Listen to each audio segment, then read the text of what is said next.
Armstrong Armstrong அப்படின்ற ஒரு தலைவரை வந்து கொண்டுட்டாங்க. இப்போ ஒரு வாரம் ஆக போகுது. ஒரு பெரிய ஒரு நியூஸ், பெரிய ஒரு ஒரு கட்சி இந்தியாவில் ஒரு பெரிய ஒரு கட்சி பகுஜன் சமாஜ் கட்சி. பகுஜன் சமாஜ் கட்சி ஆனால் தமிழ்நாட்டில் வந்து பகுஜன் சமாஜ்வாதி பார்ட்டின்றது வந்து ரொம்ப சின்ன ஒரு பார்ட்டி. இந்த பார்ட்டி வந்து 17 வருஷமா வந்து இவர் வந்து பார்ட்டி சீஃபாக வச்சுருக்காங்க. தமிழ்நாடு சீஃபாக வந்து இவர் இருக்கிறாரு. இப்போ அதை இவர் பேரில் நிறைய அலிகேஷன்ஸ் அது இதெல்லாம் சொல்கிறாங்க. அதை எவ்வளோ தூரத்துக்கு உண்மைன்னு தெரியல. நிறைய பேர் இப்போ என்ன வெளியே பேசிக்கிறாங்க, உன்னை வந்து சும்மா ஒருத்தன் வெட்டுவானா, அவன் வெட்டுறதுக்கான மோட்டிவ் வேணும்ல, அவன் ஏன் வெட்டினா, நீ அவனுடைய அண்ணனை வெட்டினா அவன் உன்னை வெட்டினா அப்படின்னு தான் அவங்க போய் வாக்குமூலம் கொடுத்துருக்காங்க அப்படின்றாங்க. வேற ஒரு சிலர் என்ன சொல்றாங்கன்னா 30 நிமிஷத்துல எப்படிங்க போய் ஒருத்தன் சரண்டர் ஆகும். ஆனால் 30 நிமிஷம் லாஜிக்கலாக பார்த்தீங்கன்னா அந்த பெரம்பூர்லேருந்து அண்ணா நகர் K4 ஸ்டேஷன் வர்றது 30 நிமிஷத்தில் வந்துடலாம். 30 நிமிஷம் இவங்க கொஞ்சம் எக்ஸாஜரேட் பண்ணி சொல்லுவாங்க. ஒரு 3/4 மணி நேரத்தில் வந்திருப்பாங்க, இல்லை ஒரு 20 நிமிஷத்தில் வந்திருப்பாங்க. உள்ளே வர்றதுக்கெல்லாம் கொஞ்சம் டைம் ஆயிருக்கும், அதெல்லாம் வைங்க. ஆனாலும் இப்படி ஒரு மேட்ரு பண்ணிட்டு அதை வந்து சரண்டர் ஆயிருக்காங்க. சரண்டர் ஆனது வந்து பொய்ன்ற மாதிரி இப்போ நம்ம ரஞ்சித் இந்த மாதிரி ஆளுங்கள்லாம் வந்து பேசிட்டு இருக்காங்க. அது வந்து எவ்வளோ தூரத்துக்கு உண்மை அப்படின்னு பார்க்கும்போது எனக்கு வந்து ரஞ்சித் வந்து இந்த வந்து ட்வீட் விடுறது இதெல்லாம் வந்து ஒரு சினிமா ஸ்டைலாக ஒரு சினிமா ஸ்டண்ட் மாதிரி தோணுது. ஏன் சார், நீங்கள் வந்து ஒரு சினிமா எடுக்கிற ஒரு ஆள், ஒரு ஒரு என்ன சொல்கிறது, ஒரு கதை இருக்குது, அதை வச்சு நீங்கள் உங்களுக்கு ஒரு கிராஃப்ட் தெரியும், நீங்கள் வந்து அதை வச்சு படம் ஆக்குறீங்க, அதுலேருந்து பணம் பண்ணுறீங்க போகிறீங்க. நீங்கள் வந்து ஃபுல்லாக அந்த காஸ்ட்டு ஓரியன்ட் படங்கள் தான் நீங்கள் இது வரைக்கும் பண்ணியிருக்கீங்க. எல்லா படத்துலையுமே வந்து இந்த காஸ்ட்டு ஒடுக்கப்பட்ட மக்கள் அதே ஒரு கன்செப்ட் தான் நீங்கள் திருப்பி அரைச்சிருக்கீங்க. அது ஓகே. திடீர்னு வந்து திமுக மாதிரி ஒரு அரசாங்கம் இருக்கிற ஒரு ஊரில் வந்து திடீர்னு வந்து நீங்கள் வந்து திமுகவையே வந்து குற்றம் சொல்கிற மாதிரி பேசுறதுன்றது வந்து நீங்கள் இவ்வளோ நாள் திமுகவுக்கு சப்போர்ட்டாக இருந்த ஆள் தான், யாருக்குறைய சப்போர்ட் மாதிரி தான் பேசுவீங்க. பிஜேபியை பற்றி கொஞ்சம் இதுவாகலாம் காட்டமெல்லாம் பேசியிருந்தீங்க. கொஞ்ச நாளைக்கு முன்னாடி வந்து இது நம்மலாம் வீட்டில் வேலை கொளுத்தலாம், நம்மலாம் வந்து டெரரிஸ்ட் ஆகிடும் போல இருக்குது, அது இதெல்லாம் பேசுனீங்க. அந்த மாதிரியெல்லாம் பேசிட்டு இப்போ திடீர்னு வந்து இந்த ஒரு கொலை நடந்த உடனே தமிழ்நாட்டில் ஆட்சி வந்து மோசமாக இருக்குது. ஏன் சார், உங்களால் ஒரு போலீஸ் ஸ்டேஷன் பார்த்துக்க முடியுமா? ஒரு போலீஸ் ஸ்டேஷனில் எவ்வளோ வேலை இருக்குது, எவ்வளோ வேலை செய்கிறாங்க அவங்க அப்படின்றது தெரியாமல் சும்மா நீங்கள் சினிமாவில் காட்டின போலீஸே தான் ரியல் லைஃப்பில் இருக்க போலீஸுன்ற மாதிரி பேசக்கூடாது.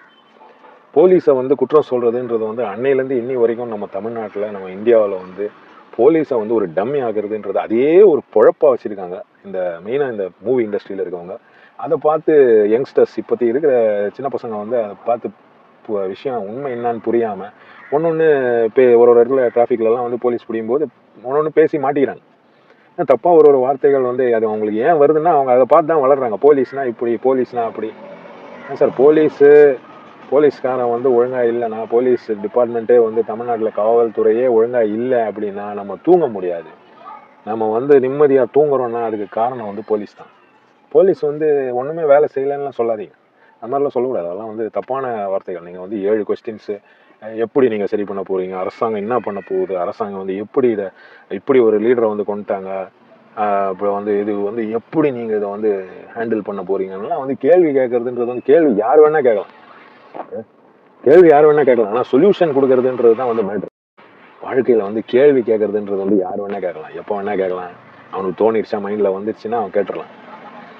ஆனால் அந்த கேள்விக்கான ஒரு சொல்யூஷன் கொடுக்கறதுன்றது வந்து ரொம்ப கஷ்டமான ஒரு விஷயம், ரொம்ப நடக்காத ஒரு விஷயம். காரணம் என்னன்னா, நீங்கள் வந்து இப்போ இந்த சொல்கிற விஷயங்கள், நீங்கள் வந்து ஆம்ஸ்ட்ராங் அண்ணன் இறந்ததை பற்றி நீங்கள் கவலைப்படுறது ஓகே. அவர் வந்து பல நல்லது செய்திருக்காரு, அவர் கெட்டது செய்திருக்காருன்னு சொல்கிறவங்களும் இருக்காங்க வெளியில். அப்போ வந்து இது ரெண்டுத்தையுமே வந்து போலீஸ் பார்க்கணும். போலீஸ் வந்து இப்போது அந்த 8 பேர் போய் ஆஜராயிருக்காங்க. ஆஜரானவுடனே இல்லைப்பா நீ இல்லை செய்தது அப்படின்னு போலீஸ் சொல்ல முடியுமா?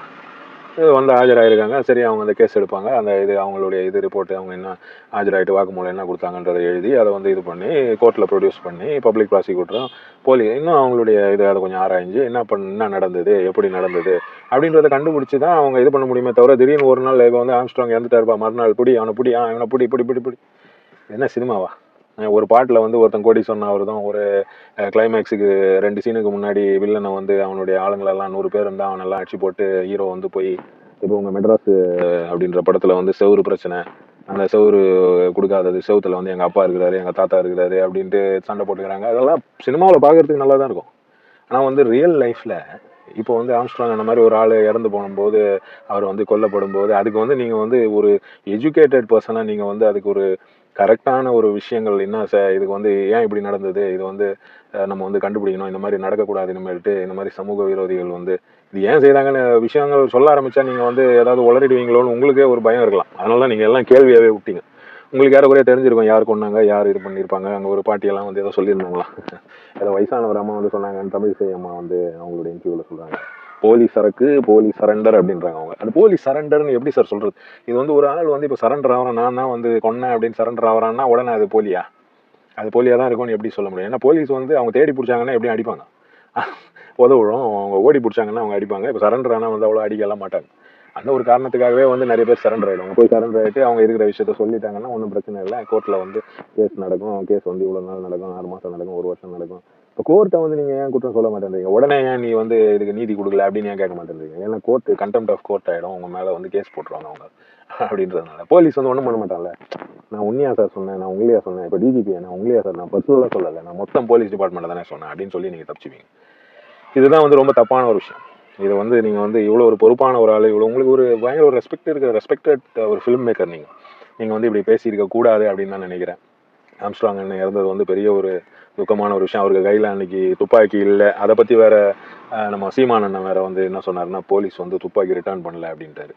அதுக்கப்புறம் வந்து கமிஷனர் வந்து அவர் கமிஷனரே இப்போ மாற்றிட்டாங்க. இப்போ வந்து அருண் சார் வந்து கமிஷனர் ஆயிருக்காங்க. அகர்வால் சார் வந்து அந்த ஒரு வீடியோ ஒன்று விட்டு அது ஒரு வைரல் ஆகி போச்சு. நாங்கள் வந்து இந்த டேட்டில் ரிட்டர்ன் பண்ணிட்டோம், இந்த டேட் எலெக்ஷனுக்கு முன்னாடி அவர் எங்களுக்கு சரண்டர் பண்ணார் அப்படின்ட்டு சொல்லி அப்படி ஒரு போய் அதுக்கு நடுவில் ஒரு இது ஒரு மொத்தத்திலேயே வந்து ஒரு ஒரு கிளவுடியாகவே இருக்குது. ஒரு மேக மூட்டத்தில் வந்து அந்த கொலை வழக்குன்றது வந்து அப்படியே வந்து மூடப்படுது. அதில் வந்து வெளியில் தெரிகிற ஒரே விஷயம் என்னன்னா, சட்டம் ஒழுங்கு குலைஞ்சி போச்சு. செம்பியம் போலீஸ் ஸ்டேஷனுக்கு பக்கத்துலேயே இப்படி ஒரு விஷயம் நடக்குது. போலீஸ் ஸ்டேஷனுக்கு பக்கத்தில் வந்து எப்போவுமே கொஞ்சம் கேர்லெஸ் ஆகிடுவாங்க. ஏன்னா போலீஸ் ஸ்டேஷன் இருக்குன்றதுனால எவனும் அந்த மாதிரி செய்ய மாட்டான் அப்படின்னு நினைக்கும் போது தான் வந்து இந்த மாதிரி விஷயங்கள் ஒரு சிலது நடக்குது. நிறைய இடத்துல இந்த மாதிரி போலீஸ் ஸ்டேஷனுக்கு வெளியிலேயே வந்து கோர்ட்டுக்கு வெளியில் வந்து வெட்டுறது, அந்த மாதிரி விஷயங்கள்லாம் நடந்துருக்குல்ல நம்ம ஊரில். அது நடக்க காரணம் வந்து ஏன்னா அங்கே வந்து நிறைய போலீஸ் எல்லாம் இருக்கிறதுனால யாரும் வந்து கேர் பண்ண மாட்டாங்க, யாரும் அந்த மாதிரி செய்ய மாட்டாங்க அப்படின்னு போலீஸில் இருக்க ஒரு சிலர் நினைக்கவும், அங்கே செய்தால் எவனும் பிடிக்க மாட்டாங்க அப்படின்ட்டு இந்த செய்கிறவன் நினைக்கவும், இந்த மாதிரி விஷயங்கள் தான் வந்து ஒரு கன்ஃபியூஷன் இதில். இப்போ அதெல்லாம் வந்து நீங்கள் விட்டுட்டு இப்போ இவர் கரெக்டாக இந்த டைமுக்கு அங்கே வருவார், இவர் கையில் துப்பாக்கி இல்லை, இவரை நம்ம அவர் கூட 2 பேர் தான் இருக்காங்க, இதெல்லாம் வந்து அவங்க தெரிஞ்சுக்கிறாங்கன்னா இது உள்ளேயே இவர்கிட்ட வேலை செய்கிற இவர் கூடவே அண்ணான்னு சுற்றின்னு இருக்க யாரோ ஒரு கருப்பாடு கூட இருக்கலாம். இதில் இருக்கிறான்னு சொல்ல நான் இருக்கலாம். இதில் வந்து எவனோ ஒருத்தன் இருக்கலாம். அவன் வந்து இந்த மாதிரி ரூட்டு போட்டு கொடுத்துருக்கலாம். ஏன்னா பசங்க வந்து அந்த மாதிரி ஒரு பலவீனமான ஒரு செயினை உடைக்கணும்னா அதில் இருக்கிற வீக்கான பார்ட்டை வந்து வீக்கர் ஸ்லிங்கை வந்து உடச்சா செயினை ஈஸியாக உடச்சிடலாம் அப்படின்ட்டு சொல்லுவாங்க.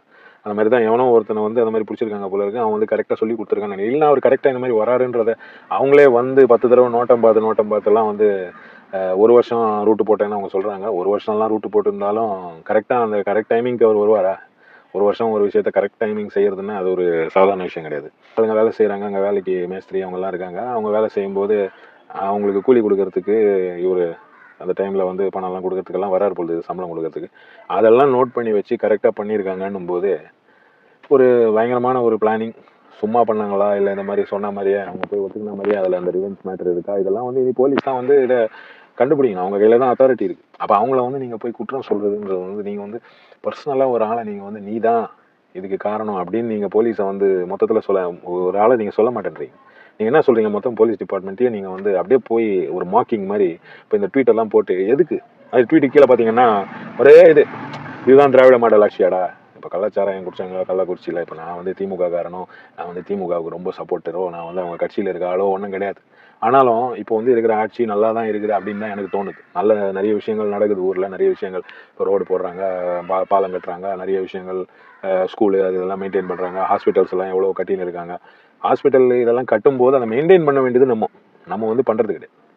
நம்ம என்ன பண்ணுறோம்னா குற்றம் சொல்கிறதுலே இருக்கிறோம். நம்ம என்னன்னா திமுக வந்து கொள்ளச்சிட்டான்பா, திமுககாரன் வந்து இப்படி பண்ணிட்டான், அதிமுக அப்படி பண்ணிட்டான்பா, அவன் அப்படி திருட்டான், அவன் இப்படி திருட்டான், இது சொல்கிறதுலே இருக்கிறோமே தவிர நம்ம வந்து இதுக்கு அவங்க செய்து கொடுக்குற விஷயங்களை ஒழுங்காக வச்சு எப்படி பார்த்துக்கிறது. இப்போ வந்து அப்பா வந்து ஒரு செருப்பு வாங்கி கொடுக்குறாருன்னா அந்த செருப்பை வந்து ஒழுங்காக போட்டுக்கணும், ஒழுங்காக நடக்கணும்.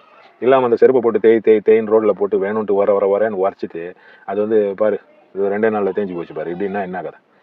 ரோடுங்கெல்லாம் கெட்டு போக காரணம் மெயினாக வந்து பெரிய பெரிய ஸ்கூல் பஸ்ஸுங்க, பெரிய பெரிய ட்ரக்குங்க, பெரிய பெரிய லாரிங்க, சிமெண்ட் ரோடுங்கெல்லாம் போடுறாங்க உள்ள ஏரியாவங்கெல்லாம். அதெல்லாம் பேந்துடும். ஏன் பேந்து போகுதுன்னா மெயினாக போடுற ரோடு வந்து அப்படியே குண்டும் குழியுமா இருக்கும். இப்போ பாக்கி இருக்கவங்கலாம் இந்த சிமெண்ட் ரோடு வழியாக போவாங்க, ட்ரக்கு லாரிங்க மட்டும் அந்த வழியாக போவோம். ஸ்கூல் பஸ்ஸுங்க ஒன்று எவ்வளோ பெருசு பார்த்துருக்கீங்கல்ல.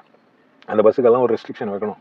ஸ்கூல் பஸ்ஸை அவங்க வந்து ஒரே டிரைவர் ஒரே அட்டெண்டரை வச்சு ஓட்டுறதுக்காக அதில் 50 பசங்க ஏற்றுறதுக்காக என்ன பண்ணுறாங்கன்னா பெரிய பெரிய பஸ் வாங்கிடுறாங்க. மைலேஜும் அவங்களுக்கு சேவ் ஆகுது, டீசலும் லாபம். சின்ன சின்ன பஸ்ஸுங்க இப்போ உள் தெருவுலாம் போகிறது, இவ்வளோ பெரிய பஸ்ஸை ஏன்டா எடுத்து போகிறீங்க? இதுக்கெல்லாம் ஒரு ரெஸ்ட்ரிக்ஷன் வைங்க. ரோட்டில் வந்து 9 மணிக்கு முன்னாடி பெரிய வண்டிங்க வரக்கூடாது, 9 மணிக்கு அப்புறம் பெரிய வண்டிங்க வரக்கூடாது, 8 மணிக்கு அப்புறம் வரக்கூடாதுன்னு ஒரு ரெஸ்ட்ரிக்ஷன் வச்சுருக்கோம் ஹைவேவில். அது வந்து உள் ஏரியாவில் இப்போ வந்து சீவேஜ் டேங்க் வருது, அது எவ்வளோ பெரிய வண்டி, அந்த ரோடு பேர்ந்து போக காரணமே இந்த வண்டிங்க தான். இப்போ ஸ்கூலில் சொன்னோன்னா அப்படியே வந்து பொங்கி எழுந்துருவாங்க. ஸ்கூலு எஜுகேஷன் சிஸ்டம், டேய் நீ ஃப்ரீயாக கொடுக்குற, ஃப்ரீயாக நீ எஜுகேஷன் கொடுத்துட்டு ஏதோ சிஸ்டம்னு பேசினாலும் ஒரு இது இருக்குது. ஒரு இடத்துலையும் ஒரு ஸ்கூல் இருக்கிற இடத்துலையும் எவ்வளோ பெரிய டிராஃபிக் பிளாக்குன்றதை நீங்கள் போய் பாருங்கள். ஸ்கூல் விடும்போது அதே மாதிரி காலையில் ஸ்கூல் டைமில் இந்த டிராஃபிக் பிளாக் ஏன் வருது? அந்த ரோட்டில் ஒரு கட்டமைப்பே இல்லாமல் ஒரு இடத்துல வந்து இடம் வாங்கி ஸ்கூல் கட்டி அவன் பர்மிஷன் வாங்கி ஓட்ட ஆரம்பிச்சிடும். அப்போ வந்து அந்த இடத்துல வந்து திரும்ப முடியுமா, யூ டர்ன் பண்ண முடியுமா, ரைட் டர்ன் பண்ண முடியுமா, பசங்களை வச்சுன்னு ஸ்கூட்ரு, அப்புறம் ஆட்டோ, அப்புறமா சின்ன சின்ன வண்டிங்க. கேட்டா எஜுகேஷன் நம்ம எல்லாம் பொறுத்துன்னு போனோம் அப்படின்வாங்க. எதுக்குங்க பொறுத்துன்னு போனோம்? எதுக்காக பொறுத்துன்னு போனோம்? இது வந்து அவன் பணம் சம்பாதிக்கிறான். அப்போ அவனுடைய டியூட்டி என்னன்னா, கரெக்டாக அந்த இடத்துல வந்து அவ்வளோ இடம் விட்டு, பார்க்கிங் இவ்வளோ இடம் விட்டு, அங்கே வந்து ரோடு ஆளுங்க வளையறதுக்கான வழியெல்லாம் செய்து அவன் செய்யணும். அவன் என்ன பண்ணுறான்னா, எங்கே ஆக்சஸ் கரெக்டாக இருக்குது, எங்கே ஆளுங்க வந்து அப்படி திரும்ப முடியும், அந்த மாதிரி இடத்துல ஒரு பெரிய ஒரு பிளாட்டாக வாங்கி அவ்வளோ பெருசு அதனுடைய லே அவுட் கரெக்டாக பார்த்து அந்த இடத்துல வந்து ஒரு ஸ்கூலை கட்டி இது இவ்வளோ இடம் கிரவுண்டு, இவ்வளோ இடம் இதுன்ட்டு அவன் ஆரம்பித்து ஓட்டுன்னு ஓட்டி கோடிக்கணக்கில் சம்பாதிக்கிறாங்க. இப்போ உடனே என்ன சொல்லுவாங்க, எல்லா ஸ்கூலும் ஏடிஎம்கே காரணம், திமுக காரன் தான்டா, எல்லாம் அரசியல்வாதிகள். என்னங்க பண்ணுறது? எல்லாமே வந்து நீங்கள் அரசியல்வாதிங்க தலையிலேயே வச்சிட்டீங்கன்னா. விஜய் கூட அதான் சொன்னார். விஜய் என்ன சொன்னார்னா, கள்ளக்குறிச்சியில் கள்ளச்சாராயம் குடிச்சு இறந்தாங்க அப்படின்றது வந்து ஒரு நியூஸு. அதை வந்து ஃபுல் பழியும் வந்து அரசியல்வாதி மேலே வைக்க முடியாது, அரசியல் கட்சி மேலே, ஆளுங்கட்சி மேலே வைக்க முடியாது அப்படின்னு தான் அவர் சொன்னார். ஏன்னா அது போய் குடிக்கிறவன், எடுத்துன்னு வந்து விற்கிறவன், இப்படி பல விஷயம் இருக்குது. அவன் ஏன் போய் குடித்தான் அப்படின்றத அரசாங்கம் வந்து ஒரு குழு அமைச்சு அவன் ஏன் கள்ளச்சாராயம் குடிக்கிறான்றத முதல்ல இது மானிட்டர் பண்ணும். அதை விட்டுட்டு குடிக்கவே கூடாது அப்படின்னு சொல்கிறது வந்து அது நடக்காத விஷயம். எவனாவது ஒரு வாள் அங்கே எங்கே எவனா ஒருத்தன் காய்ச்சுவான், 10 பேர் போய் குடிப்பான், இந்த மாதிரி விஷயங்கள் நடக்கும். அன்றைக்கி நிறைய சரக்கு தேவைன்னா ஒன்று மெத்தனால் ஊற்றி அதை கொஞ்சம் போதை ஜாஸ்தியாகுப்பா அப்படின்ட்டு ஊற்றிடுவானுங்க, அவ்வளோதான் போச்சு. 50 பேர் 60 பேர் 66 பேர் செத்துருக்காங்க. இப்போ ஆம்ஸ்ட்ராங் என்ன இறந்தது, அவர் வந்து அவருக்கும் அந்த ஆற்காடு சுரேஷ்ன்ற ஆளுக்கும் ஏதோ பகை இருக்குதுன்றாங்க. அது என்னன்றது இன்னைக்கு காவல்துறை தான் அதை வந்து கரெக்டாக இது பண்ணணும். இப்போ சொன்னோன்னா ஒரு சிலர் வந்து ஆம்ஸ்ட்ராங்னா ஓப்பனாகவே வந்து கட்சி ஓட்டுறாங்க, அதாவது வந்து கட்ட பஞ்சாயத்துப்பா அது இது. இப்போ பலரும் வந்து இந்த வியூவுக்காக இந்த ஆன்லைன் மீடியாவில் பார்த்தீங்கன்னா பலரும் பேசுவாங்க. நம்மளுக்கு வந்து அது உண்மை தெரியாது. அவர் வந்து இவ்வளோ நாள் இவ்வளோ பேருக்கு ஹெல்ப் பண்ணியிருக்காரு, இவ்வளோ நல்ல விஷயங்கள் பண்ணியிருக்காரு அப்படின்னும் போது அதை பார்க்காம பலரும் இப்போ வந்து அவன் கட்ட பஞ்சாயத்துலாம் பண்ணுவான். ஒருவேளை அவர் பண்ணியிருந்தாரா, அவர் பண்ணாரா அப்படின்றதையும் காவல்துறை கண்டுபிடிச்சி இதை வந்து நியூஸை வந்து கரெக்டாக வந்து மக்களுக்கு போய் சேர்ற மாதிரி கொண்டு வந்து அந்த விஷயத்தை புரிய வைக்கணும் அப்படின்றது தான் என்னுடைய ஒரு வேண்டுகோள்.